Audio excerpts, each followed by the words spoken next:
So this is Sam Chase's 1950 Dodge Coronet, and currently it's parked in Chelmsford Center. And I'm here with Sam Chase. Hi, Sam. Hi, Tom.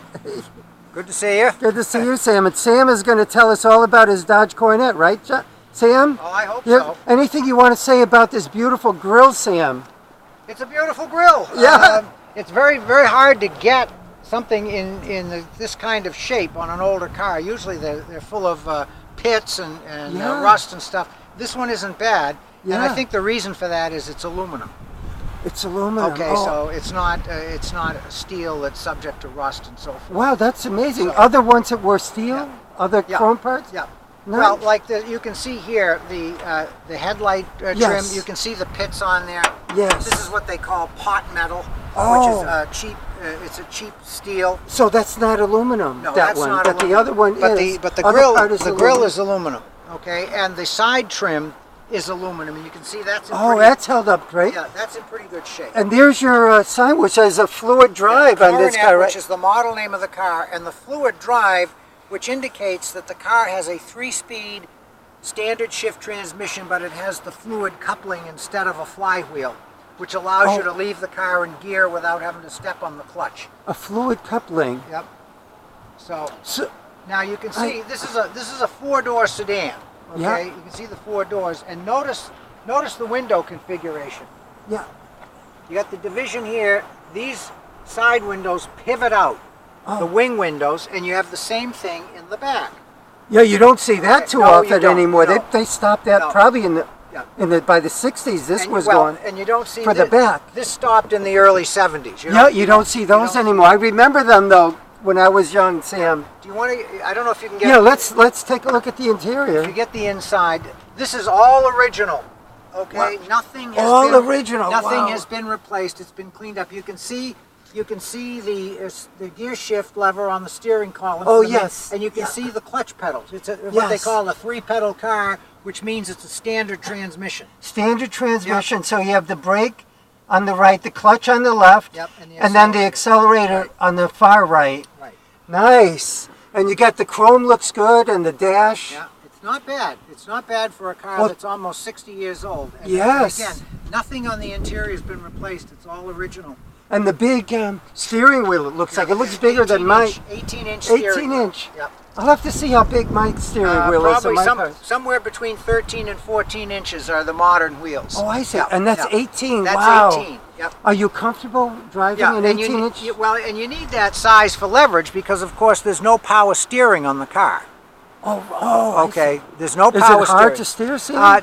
Not if it's moving. If it's stationary, it's very hard. Yeah. You know. But once it's moving, it's not too difficult. Yeah, once it's moving, it's okay. So let's go around and take a look at the rest of the car. Plenty of room in the back. See all the room in there? Yes, yeah. All that leg room. It's just unbelievable. Oh, and you even have some bars on the back for passengers to hold on or something. Those are what they call assist bars. Assist bars. Of course, on the modern cars, they're up here. Oh, yes. You know? Yeah. So, Oh, and there's an ashtray in the back there, it looks like, which we don't have as much of these days. No smoking. No smoking these days. No smoking in this car. Good, not in my cars either, Sam. So, now here's another thing. You can see the seam here on the body. This entire fender comes off. Oh. Okay, so you have detachable rear fenders, and Chrysler was the last to do that. Their 1952 models were the last models to have the detachable fenders. So if you got into an accident here, you could just unbolt the fender, take it off, and fix it, or put a new one on. That's amazing. It made it. They shouldn't have stopped doing that. No, they shouldn't have. They shouldn't have. The front fenders are like that on a lot of cars today. But and your back bumper's good. Yeah, I see you have the single exhaust pipe there, which is standard for a lot of cars. Exactly. And so the paint looks good on it, Sam. How old is this paint? Do you know? I don't know. It's not. It's not the original paint. Not the original, but it's good to have black. The car was a light blue when it came from the factory. So. Oh, I see. Nice. Yeah. Well, the black is nice. Yeah, it's not Sam, bad. could you open the door again? We'll get the interior from this side. I certainly will. Great, because I want to show those gauges there. Yeah, they're in good shape. Well, yeah. So and everything in the car works. Really? Okay. The gas gauge works. That's wonderful, Sam.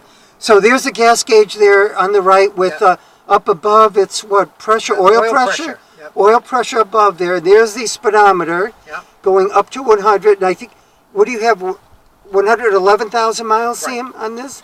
Nice.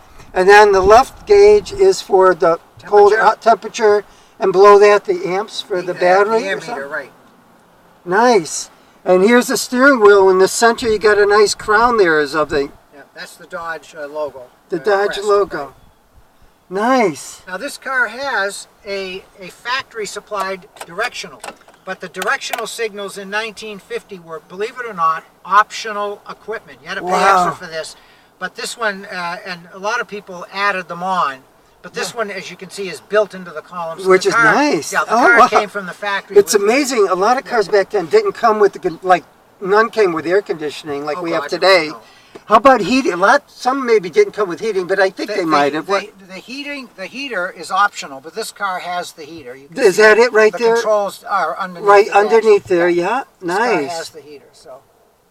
And there were 2 or 3 different models of heater. This one has the deluxe, the top of the line heater. So But no radio, Sam? no radio. A radio in 1950 was an $84 option. And in those days, $84 is worth like Almost over about $1,000. about $1,000 in today. today's money for an AM radio. For an AM radio. It's so amazing. a lot of people didn't go for it. didn't have Or it, buy- because it Yeah. was a very high-priced item. And Wow. on the other side, where you see the plate that says Coronet, Yes. that's where the clock goes. Oh, I Now, see. this car had a clock, Yeah. but it didn't work, and they cost about $500 to fix, and I said, forget it.